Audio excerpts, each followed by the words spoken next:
मला उमेदवारी नाकारल्याच्या नंतर मोठ्या प्रमाणावर जनक्षोभ या परिसरामध्ये लोटला होता. सोसायट्यांमध्ये असेल, आबालवृद्ध असतील, महिला असतील, तरुण युवा वर्ग असेल, या सर्व वर्गानं त्या ठिकाणी प्रचंड मोठ्या प्रमाणावर नाराजी व्यक्त केली.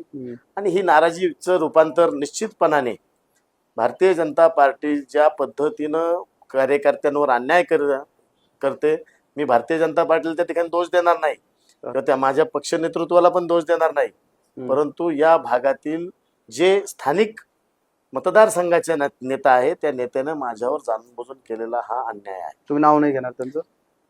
नाव घ्यायला मला काय हरकत नाहीये. नाव घ्यायला म्हणजे सर्वांना परिचित आहे ते नाव. या विधान परिषदेचे आमदार योगेश टिळेकर यांनी सरळ सरळ माझ्यावर हा अन्याय केला आणि हे त्यांच्या सहित या मतदारसंघातील आणि या शहरातील सर्व पदाधिकारी, भारतीय जनता पार्टीचे पदाधिकारी असतील, त्याचप्रमाणे कार्यकर्ते असतील आणि पक्षाचे या महानगरपालिकेतील आणि पुणे शहराचे सर्व नेते मंडळींना ज्ञात आहे की कशा पद्धतीनं संदीप लोणकर सारख्या कार्यक्षम कार्यकर्त्याला भारतीय जनता पार्टीतून बाहेर जाण्यासाठी भाग पाडलं.